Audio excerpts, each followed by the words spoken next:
ایک دن میں کام سے واپس آیا تو امی کو بے ہوش پایا۔ میں بہت خوف زدہ ہو گیا تھا۔ بڑی مشکل سے امی کو اٹھا کر ہسپتال لے گیا تھا۔ ڈاکٹر نے مجھے بتایا تھا کہ مریضہ کا شوگر لیول اس قدر ہائی ہو چکا ہے کہ انہیں فالج کا اٹیک بھی ہو سکتا تھا اور یہ اپنی جان سے بھی ہاتھ دھو سکتی تھی۔ جس قدر ممکن ہو سکے مریضہ کو ٹینشن سے دور رکھیں۔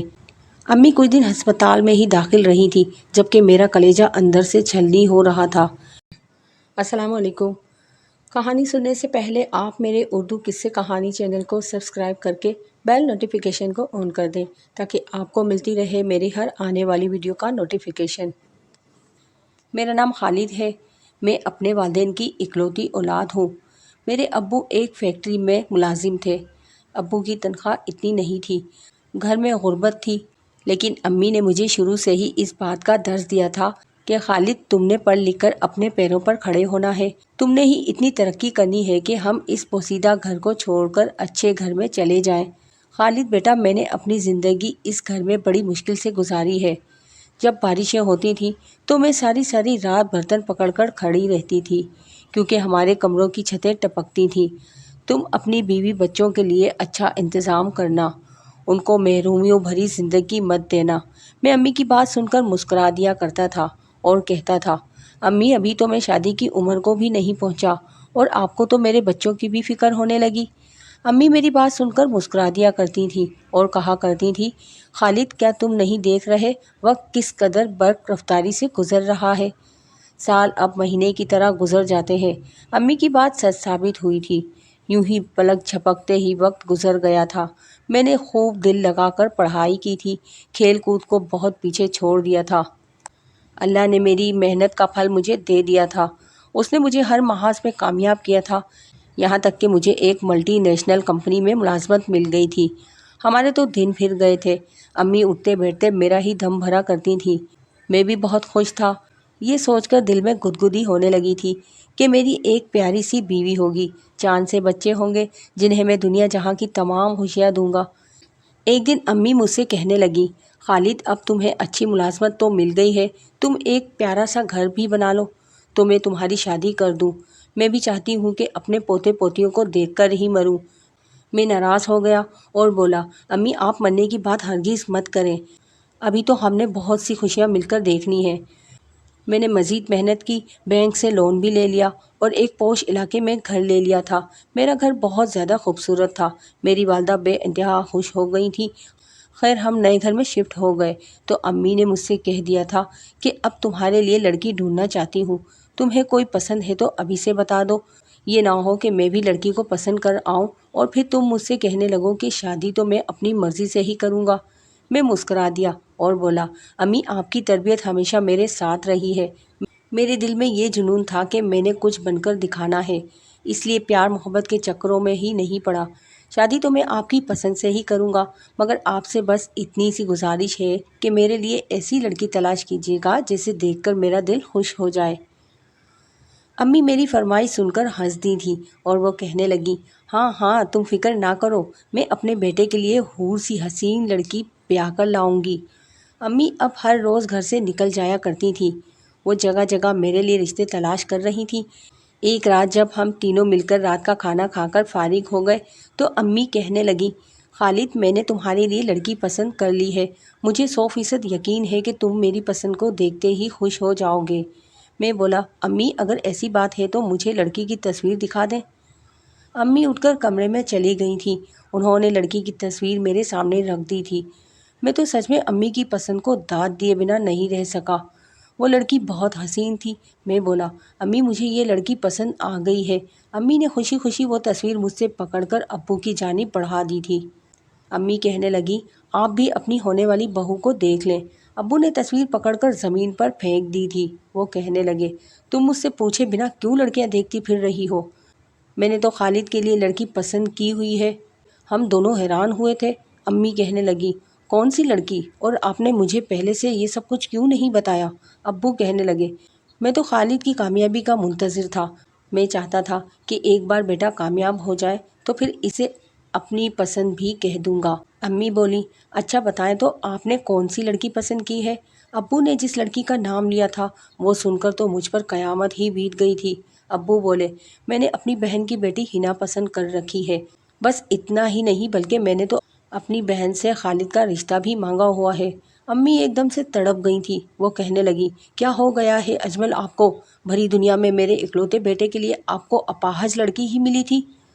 امی کی بات سن کر ابو سخت غصے میں آ گئے تھے اور اسی وقت امی کو بولے، بکواس بند کرو اپنی۔ کیا ہوا اگر وہ معذور ہے تو انسان، بلکہ وہ تو ہم سب سے بڑھ کر عزت والی ہے۔ امی بھی جل کر کہنے لگی، اجمل صاحب میرا اکلوتا بیٹا ہے، اس سے ہی ہماری نسل آگے بڑھے گی۔ کیوں آپ ایک ایسی معذور لڑکی کو گھر لانا چاہتے ہیں جو فقط بستر تک ہی محدود رہے گی؟ ہاں، جہاں تک علاج کی بات ہے تو میرا بیٹا بہن سمجھ کر اس کا علاج کروا دیا کرے گا، مگر یہ شادی میں کسی صورت نہیں ہونے دوں گی۔ اتنا کہہ کر امی اٹھ کر اپنے کمرے میں چلی گئی تھی۔ ان کے جاتے ہی میں بھی اٹھ گیا تھا، کیونکہ اس وقت مجھے ابو پر بہت زیادہ غصہ آ رہا تھا اور میں ان کی شکل بھی نہیں دیکھنا چاہتا تھا۔ ساری رات میں یوں ہی جلتا کرتا رہا۔ خیر، صبح آفس جانے سے پہلے امی کے پاس کچن میں گیا تھا۔ وہ میرا ناشتہ تیار کر رہی تھی۔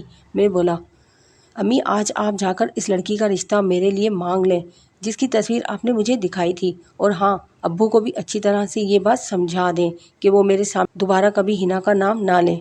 اتنا کہہ کر میں بنا ناشتہ کیے ہی گھر سے نکل گیا تھا۔ آفس میں بھی میں بہت ڈسٹرب رہا تھا۔ مجھے تو ابو کی بات ہی ہضم نہیں ہو رہی تھی۔ کیا وہ یہ بات کرنے سے پہلے اپنے حواس تو نہیں کھو بیٹھے تھے؟ میں نے اپنا سر جھٹک دیا اور سوچا کہ آج امی ابو کو اچھی طرح سے سمجھا دیں گی، پھر ہمارے گھر سے یہ قصہ ہی ختم ہو جائے گا۔ شام میں جب میں گھر گیا تو امی صحن میں بیٹھی سبزی کاٹ رہی تھی۔ میں ان کے پاس جا کر بیٹھ گیا اور بولا، امی آپ میرے لیے رشتہ مانگنے نہیں گئیں؟ امی نے نفی میں سر ہلا دیا تھا۔ ان کی آنکھیں سرخ تھیں، شاید وہ میرے آنے سے پہلے ہی روئی تھیں۔ میرے ماتھے پر بل پڑ گئے تھے۔ میں بولا، کیوں امی؟ ایسی کون سی مصروفیت تھی آپ کی جس کی وجہ سے آپ میرا یہ کام نہیں کر پائیں؟ امی کہنے لگی، تمہارے ابو نے مجھے دھمکی دی تھی کہ اگر میں نے گھر سے پاؤں بھی نکالا تو وہ میرے ساتھ بہت برے طریقے سے پیش آئیں گے۔ بیٹا میں ڈر گئی تھی، اس لیے گھر سے باہر نہیں نکلی۔ میں بولا، امی وجہ کیا تھی؟ امی نے ٹھنڈی آہ بھری اور کہنے لگی، وجہ تمہاری پھپھو کے علاوہ اور کیا ہو سکتی ہے بھلا؟ تمہاری پھپھو چاہتی ہیں کہ وہ اپنی مغرور بیٹی تمہارے گلے کا ہار بنا دیں۔ میں جل کر بولا، نہیں امی، اس دفعہ میں ان کی چلنے نہیں دوں گا۔ آپ کو یاد ہی ہوگا نا پھپھو نے کس طرح ہماری ساری زندگی خراب کر رکھی ہوئی تھی۔ ابو شروع سے ہی پھپھو کی انگلیوں کے اشارے پر ناچا کرتے تھے۔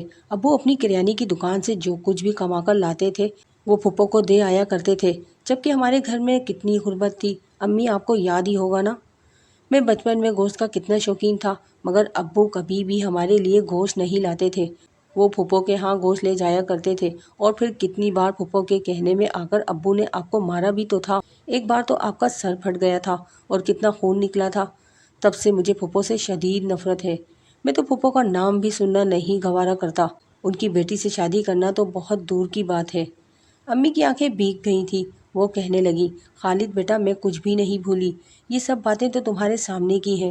تمہیں وہ سب نہیں معلوم جو مجھ پر تمہاری پھپھو کی وجہ سے بیتا تھا۔ تمہیں علم بھی نہیں ہے کہ میری اور کوئی اولاد نہ ہو سکی۔ تم 1 سال کے تھے جب میں پھر سے امید سے ہو گئی تھی۔ تمہاری پھپھو نے تمہارے ابو کو مجھ پر جھوٹی شکایت لگا دی تھی، جس کی وجہ سے انہوں نے مجھے بہت مارا تھا۔ میرا حمل بھی ضائع ہو گیا تھا، اور ڈاکٹر نے مجھ سے یہ بھی کہہ دیا تھا کہ میں اب دوبارہ کبھی ماں نہیں بنوں گی۔ اس کے بعد تمہاری پھپھو نے بڑی کوشش کی کہ وہ تمہارے ابو کی دوسری شادی کرا دیں، مگر انہیں کسی نے رشتہ ہی نہیں دیا تھا۔ میں یہ سب باتیں سن کر مزید تیش میں آ گیا تھا۔ میں بولا، امی آپ فکر نہ کریں، آج میں ابو سے 2 ٹوک بات کروں گا، پھر آپ میرا رشتہ اس لڑکی کے گھر لے جائیے گا جو آپ نے میرے لیے پسند کی ہے۔ میں نے اتنی محنت اس لیے تو نہیں کی نا کہ اس عورت کی بیٹی کو عیش و عشرت دے سکوں جس عورت نے ہمیں ہمیشہ تنگ کیا۔ رات ہوئی تو ابو بھی گھر آ گئے تھے۔ میں بولا، ابو امی نے مجھے بتایا ہے کہ آپ نے انہیں میرا رشتہ لینے جانے نہیں دیا۔ کیا ماجرا تھا؟ آپ نے ایسا کیوں کیا؟ ابو کے ماتھے پر بل پڑے ہوئے تھے۔ وہ کہنے لگے، تمہیں کل بتایا تو تھا نا میں نے کہ تمہارا رشتہ میں ہنا کے لیے مانگ چکا ہوں۔ میں بولا، جی ابو آپ نے مجھے بتایا تھا، مگر آج میں آپ کو صاف الفاظ میں بتا دیتا ہوں کہ مجھے یہ رشتہ منظور نہیں ہے۔ میں آپ کی بہن کی بیٹی سے شادی کرنے پر رضامند نہیں ہوں۔ ابو غصے سے پھنکارنے لگے تھے۔ وہ بولے، کیا وجہ ہے؟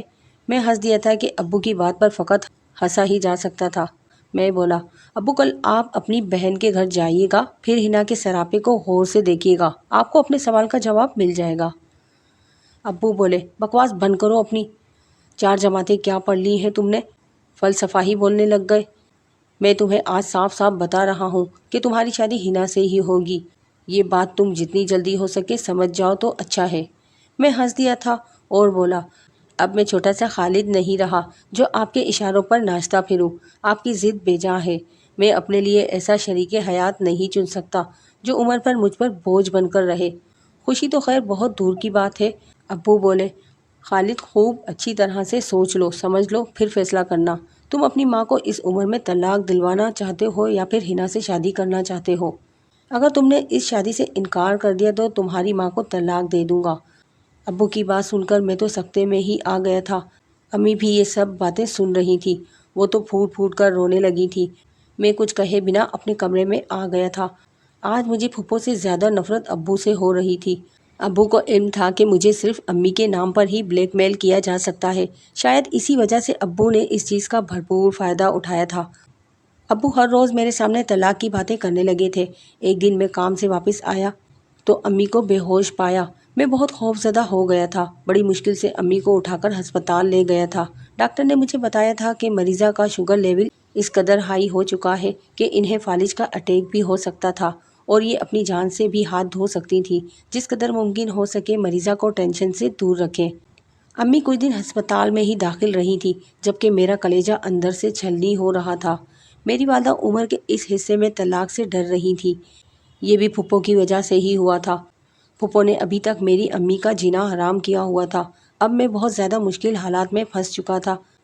ایک طرف میری امی کی جان تھی اور دوسری طرف ابو کی ضد۔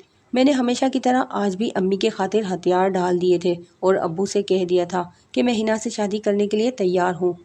یہ بات جب امی کو پتہ چلی تو وہ پھوٹ پھوٹ کر رونے لگ گئی تھی۔ وہ مجھ سے بولی خالد تم مجھے مر جانے دو، کہ ویسے بھی اب میں اتنی زندگی تو گزار ہی چکی ہوں کہ زندگی اور موت کا کوئی بھروسہ نہیں رہا، مگر تم میرے لیے اپنی زندگی خراب مت کرو۔ تم اس لڑکی کے ساتھ کیا زندگی بسر کرو گے جو تمہیں خوشی دینے کے بھی قابل نہیں ہے؟ میں بولا امی آپ فکر نہ کریں، سب کچھ ٹھیک ہو جائے گا، پھر پھپھو کو یہ آخری بازی جیت لینے دیں۔ امی بہت زیادہ غمزدہ سی رہنے لگی تھی۔ انہیں یہ غم اندر ہی اندر سے کھائے جا رہا تھا کہ ان کی وجہ سے میں اس فیصلے پر مجبور ہو گیا ہوں۔ خیر 1 مہینے کے اندر اندر ہنا میری دلہن بن کر میرے گھر میں موجود تھی۔ میرا دل بے انتہا اداس تھا۔ لوگ کس طرح شادی کی رات خوش ہوتے ہیں اور ایک میں تھا جو میرا کمرے میں بھی جانے کو دل نہیں کر رہا تھا۔ خیر بڑی مجبوری کے تحت میں اپنے کمرے میں چلا گیا تھا۔ سامنے ہی بیڈ پر ہنا دلہن بنی بیٹھی تھی۔ یہ دیکھ کر تو مجھے ہنسی ہی آ گئی تھی کہ وہ گھونگھٹ اوڑھ کر بیٹھی تھی۔ میں کڑکتے لہجے میں بولا تمہیں اس سب چیزوں کی ضرورت نہیں ہے، میں نے تم سے یہ شادی اپنی مرضی سے نہیں کی بلکہ صرف اور صرف ابو کی مجبور کرنے پر کی ہے۔ ویسے ہنا داد دینی پڑے گی تمہاری ماں کی پلاننگ کو، وہ بڑی شاطر دماغ ثابت ہوئی ہے۔ خاندان کے سب سے ہونہار لڑکے کے سر وہ اپنی اپاہج بیٹی کو تھوپنے میں کامیاب ہو گئی ہیں۔ اتنا کہہ کر میں بستر پر سونے کے لیے لیٹ گیا تھا، مگر میرا دل اندر ہی اندر سے جل رہا تھا۔ مجھے نیند کیا خاک آنی تھی، اوپر سے ہنا کے سسکنے کی آواز نے میرا دماغ خراب کر دیا تھا۔ وہ ساری رات آنسو بہاتی رہی تھی۔ صبح میں بہت ہی بیزار سا اٹھا تھا۔ ہنا کی آنکھیں رو رو کر سوج چکی تھی۔ میں اس کا چہرہ دیکھ کر بولا ہنا میں تمہیں بہت جلد طلاق دے کر اپنے گھر سے نکال دوں گا، بس اس وقت کا انتظار کرو تم۔ اتنا کہہ کر میں اپنے کمرے سے باہر آ گیا تھا۔ باہر کا منظر بڑا عجیب تھا۔ میری امی اپنا سامان پیک کر کے بیٹھی ہوئی تھیں۔ میں جلدی سے آگے بڑھا اور بولا امی یہ سب کیا ہے؟ امی کہنے لگی بیٹا میں اپنے پرانے گھر واپس جا رہی ہوں، تمہاری اس کوٹھی میں میرا دل نہیں لگتا۔ میں بولا امی پہلے تو آپ بہت خوش تھیں، اب آپ کو کیا ہو گیا ہے؟ امی کی آنکھیں بھیگ گئی تھیں۔ وہ کہنے لگی میں اس گھر میں نہیں رہنا چاہتی، مجھے پرانا محلہ اور لوگ بہت یاد آ رہے ہیں۔ میں امی کو روکتا ہی رہ گیا تھا مگر امی میرے گھر سے چلی گئی تھی۔ میں جانتا تھا یہ سب صرف اور صرف ہنا کی وجہ سے ہوا تھا۔ میں ابو سے بولا ابو آپ بھی امی کے پیچھے جائیں، وہ اس گھر میں تنہا نہیں رہ سکتی۔ ابو کے ماتھے پر بل پڑ گئے۔ وہ کہنے لگے تو تم مجھے اپنے گھر سے نکال رہے ہو؟ میں بولا ابو میری اتنی مجال کہاں ہے، میں تو صرف ایک ریکویسٹ کر رہا ہوں کہ آپ میری امی کو اس عمر میں تنہا مت چھوڑیں، ویسے بھی ان کی طبیعت ٹھیک نہیں رہتی۔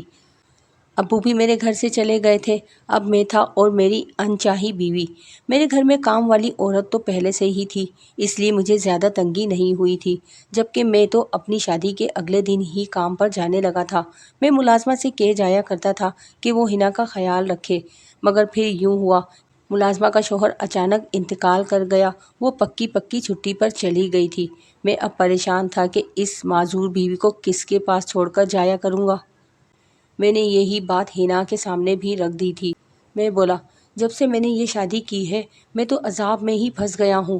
لوگوں کی بیویاں گھر بار سنبھال لیتی ہیں، جبکہ مجھے اپنی بیوی کے لیے پہرے دار کی ضرورت ہے جو اس کا خیال رکھ سکے۔ ہنا تڑپ گئی اور بولی، نہیں خالد، ایسی بات نہیں ہے، میں گھر میں تنہا بھی رہ سکتی ہوں۔ ہاں، یہ میری مجبوری ہے کہ میں کمرے سے باہر نہیں نکل سکتی، اس لیے آپ گھر کو باہر سے تالا لگا کر جایا کریں، جبکہ کچھ کھانے پینے کا سامان میرے کمرے میں چھوڑ جایا کریں۔ میں ہنا کی بات سن کر پرسکون ہو گیا تھا۔ میں بولا، ٹھیک ہے، میں ایسا ہی کروں گا۔ اگلے دن آفس جانے سے پہلے ہی میں نے فروٹ وغیرہ ہنا کے پاس پڑے میز پر رکھ دیا تھا۔ وہ کہنے لگی، اس کمرے کو باہر سے بھی لاک کر دیں۔ میں نے اس کی یہ بھی بات مان لی تھی۔ میں آفس آ گیا تھا، سارا دن کام کیا، واپسی پر بازار سے ہی کھانا لے لیا اور گھر چلا گیا۔ میں نے اپنے کمرے کا دروازہ کھولا تو یہ دیکھ کر حیران ہی رہ گیا کہ میری بیوی کے پاس ہزار ہزار کے بہت سے نوٹ پکڑے ہوئے تھے جنہیں وہ گن رہی تھی۔ میں بولا، تمہارے پاس اتنے پیسے کہاں سے آئے ہیں؟ وہ کہنے لگی، آپ کے نصیب کے ہی ہیں، آپ یہ پیسے لے لیں، مگر مجھے طلاق مت دیجیے گا۔ میں حیران ہوا اور شش و پنج میں مبتلا ہو گیا کہ مجھے یہ پیسے لے لینے چاہیے یا نہیں۔ پھر میں نے سوچا کہ چلو یہ پیسے میں لے لیتا ہوں۔ میں نے پیسے پکڑ لیے۔ جب گنے تو یہ دیکھ کر حیران رہ گیا تھا کہ وہ پیسے تو میری مہینے بھر کی تنخواہ سے بھی زیادہ تھے۔ میں حیرت سے ہنا کو دیکھنے لگا تو وہ بولی، آپ پلیز جلدی سے برف لا کر میرے پیٹ کی نکور کر دیں، میری بڑی مجبوری ہے۔ آج سے پہلے تو ہنا نے کبھی مجھ سے ایسا کام نہیں کہا تھا۔ میں کچھ نہ بولا اور سوچا کہ شاید بیچاری کو تکلیف ہو رہی ہوگی، اٹھ بیٹھ نہیں سکتی تھی، اس لیے میں برف لے آیا اور اس کے پیٹ کی نکور کر دی۔ میں سمجھا تھا کہ شاید یہ معاملہ یہیں پر ختم ہو جائے گا، مگر اگلے دن میں جب آفس سے واپس آیا تو ہنا کے ہاتھ میں پھر سے بہت سے نوٹ پکڑے ہوئے تھے۔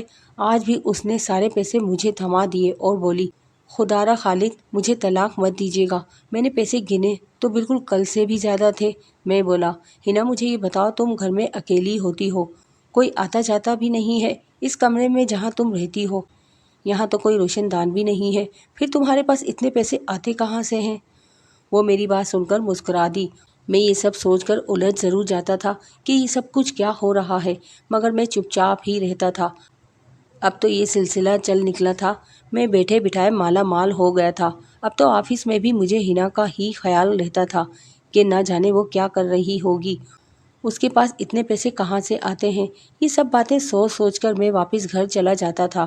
اب تو ایک ہفتے سے زیادہ وقت ہو گیا تھا کہ میں امی سے بھی نہیں ملنے جا پایا تھا۔ سچ کہو تو وہ عورت جس سے مجھے اس دنیا میں سب سے زیادہ محبت تھی، میں اب اس کو بھول بیٹھا تھا۔ مجھے یاد رہتی تھی تو صرف فقط ہنا۔ میں آج بھی گھر گیا تو اس نے مجھے ڈھیروں پیسے تھما دیے تھے۔ پھر میں ہنا کے کہنے پر برف کے ساتھ اس کے پیٹ کی نکور کرنے لگا اور پھر میں نے اپنے ہاتھ سے ہنا کو کھانا کھلایا تھا۔ کھانا کھلا کر میں اپنے کمرے سے باہر آیا تو میرا فون بجنے لگا تھا۔ نمبر دیکھا تو امی کا تھا۔ امی کا نام پڑھ کر اچانک سے میرا دل ڈوب گیا تھا۔ میں نے جلدی سے فون اٹھا لیا تھا۔ امی کے رونے کی آواز ابھری تھی۔ وہ کہنے لگی، تو میرا بیٹا مجھے بھول گیا نا؟ تم بھی اپنے باپ جیسے نکلے ہو خالد، تم بھی آخر اپنی پھپھو اور اس کی بیٹی کے ہاتھوں کا کھلونا بن ہی گئے۔ میں بولا، نہیں امی، ایسی کوئی بات نہیں ہے۔ امی بولی، تو پھر مجھ سے ملنے کیوں نہیں آئے؟ میں بہانے بنانے لگا کہ مصروف تھا۔ میں بولا، کل ضرور آپ سے ملنے آؤں گا۔ امی بولی، نہیں ابھی تم میرے پاس مت آنا، پہلے یہ معلوم کرو تمہاری بیوی کیا کر رہی ہے۔ امی کی بات سن کر میں چونک گیا تھا۔ اس سے پہلے کہ میں کوئی اور سوال پوچھتا، امی نے فون بند کر دیا تھا۔ میں حیران تھا کہ امی کو کیسے معلوم ہو گیا کہ میری بیوی کچھ کر رہی ہے۔ اب مجھے ایسا لگ رہا تھا جیسے کسی نے مجھے گہری نیند سے جھنجھوڑ کر اٹھا ڈالا ہو۔ میں نے سوچ لیا تھا کہ اپنی بیوی کا راز ہر حال میں جان کر ہی رہوں گا۔ میں ساری رات پلاننگ کرتا رہا کہ آخر میں ایسا کیا کروں کہ سب کچھ کھل کر میرے سامنے آ جائے۔ صبح میں اپنی بیوی سے بول کر میں آفس جا رہا ہوں، جبکہ میں خود جا کر باتھ روم میں چھپ گیا تھا۔ ہنا یہی سمجھی کہ میں آفس چلا گیا ہوں۔ 2-3 گھنٹے یوں ہی گزر گئے تھے، تب اچانک سے میری بیوی کے کمرے کا دروازہ کھلا میں چونک گیا تھا کہ آخر اس وقت میرے گھر میں کون داخل ہو گیا ہے، جبکہ میں نے اپنے پڑوسی سے کہہ کر اپنی بیوی کے کمرے کو بھی تالا لگوا دیا تھا، اس مین گیٹ کو بھی جیسے آفس جانے سے پہلے کیا کرتا تھا۔ پھر میرے کانوں میں جو آواز پڑی تھی اسے سن کر میں حیران رہ گیا تھا۔ یہ کسی اور کی آواز نہیں بلکہ میرے ابو کی تھی۔ میں نے دروازے کی اور سے دیکھا تو وہ ہنا کو ہزار ہزار کے نوٹ تھما رہے تھے۔ پھر کہنے لگے، بیٹی تمہاری امی نے جو بات بھجوائی ہے وہ میں نے فریج میں رکھ دی ہے، لازمی اپنے پیٹ کی نکور کروا لینا۔ میں تو حیرت زدہ تھا کہ آخر یہ سب کیا ہو رہا ہے، اس لیے میں نے جلدی سے باتھ روم کا دروازہ کھولا اور باہر آ گیا تھا۔ میرے ابو اور ہنا مجھے دیکھ کر سخت خوف زدہ ہو گئے تھے۔ میں بولا، ابو میرے گھر کو تو باہر سے تالا لگا ہوا تھا، پھر آپ اندر کیسے آ گئے؟ ابو بے تحاشا نادم ہو چکے تھے۔ وہ کہنے لگے، میرے پاس اس گھر کی ایکسٹرا چابی موجود ہے، جب میں گھر سے جانے لگا تھا تو وہ مجھے ہنا نے دے دی تھی۔ میں نے سر ہلا دیا اور بولا، آپ کے پاس یہ پیسے کہاں سے آئے؟ ابو جواب دیے بغیر باہر جانے لگے تو میں بولا، ہنا کو ابھی طلاق دے دوں گا، مجھے سب کچھ سچ سچ بتا دیں۔ ابو بولے، میں نے اپنا پرانا گھر فروخت کر دیا ہے، باجی نے کہا تھا کہ میں ہر روز اتنے پیسے لا کر ہنا کے ہاتھ پر رکھ دیا کروں گا تو سب کچھ ٹھیک ہو جائے گا۔ میں نے ابو کی جانب بڑے دکھ سے دیکھا تھا، وہ خود سوچنے لگے کہ صلاحیت سے جیسے محروم ہو چکے تھے۔ پھر میں نے ہنا کی طرف منہ کیا اور بولا، تم مجھے بتاؤ تمہاری امی برف کیوں بیچتی تھی اور تم مجھ سے ہی کیوں نکور کرواتی تھی؟ ہنا کا رنگ زد پڑ گیا تھا۔ وہ بولی، میرے پیٹ میں درد۔ میں بولا، چپ، ابھی چپ، خبردار جو تم نے مجھ سے جھوٹ بولا، مجھے سب کچھ سچ بتاؤ، نہیں تو یہ طلاق بالکل پکی ہے۔ ہنا رونے لگی تھی۔ وہ بولی، امی چاہتی تھی کہ میرا گھر نہ اجڑے، اس لیے انہوں نے کالے جادو کا سہارا لیا تھا۔ امی نے اس پانی پر کالا جادو کروا دیا تھا تاکہ آپ میری محبت میں گرفتار ہو جائیں اور آپ کو میرے علاوہ کچھ سجھائی نہ دے۔ امی اس پانی کے ساتھ برف بنا کر بھیج دیا کرتی تھی جس کے ساتھ آپ میرے پیٹ پر نکور کر دیا کرتے تھے۔ اب میں سارا ماجرا سمجھ چکا تھا، یہ اسی کالے جادو کا کمال تھا جس کی وجہ سے مجھے ہنا کے علاوہ کچھ یاد ہی نہیں رہتا تھا۔ ہنا کی والدہ مجھے تباہ و برباد کر کے اپنی بیٹی تک محدود رکھنا چاہتی تھی، وہ میری جوانی کو یوں ہی ضائع کر دینا چاہتی تھی۔ آج مجھ میں اتنی ہمت آ گئی تھی کہ میں نے اپنے ہر ڈر کو شکست دے دی اور ہنا کو طلاق دے کر گھر سے نکال دیا تھا۔ ابو غصے سے کہنے لگے، میں تمہاری ماں کو طلاق دے دوں گا۔ میں بولا، ایک بار نہیں 100 بار دیں، پھر دیکھتا ہوں کون سنبھالتا ہے آپ کو۔ میں اسی وقت جا کر امی کو اپنے گھر لے آیا تھا۔ امی کو جب اس بات کا علم ہوا کہ میں نے ہنا کو طلاق دے دی ہے تو وہ بہت خوش ہو گئی تھی۔ پھر امی نے میرے لیے اس لڑکی کا رشتہ مانگ لیا تھا جو انہوں نے میرے لیے پسند کی تھی۔ میری شادی انیلا سے ہو گئی تھی۔ میں بے انتہا خوش تھا، مگر کبھی کبھار میں خود پر کنٹرول کھو دیتا ہوں، مجھے عجیب عجیب چیزیں نظر آنے لگتی ہیں، میں اکثر بیمار رہنے لگتا تھا۔ امی مجھے ایک پیر صاحب کے پاس لے گئی تھی، انہوں نے بتایا کہ مجھ پر کالے جادو کے وار چل رہے ہیں۔ انہوں نے میرے لیے حل نکالنا شروع کر دیا۔ مجھے امید ہے کہ میں جلد بالکل ٹھیک ہو جاؤں گا۔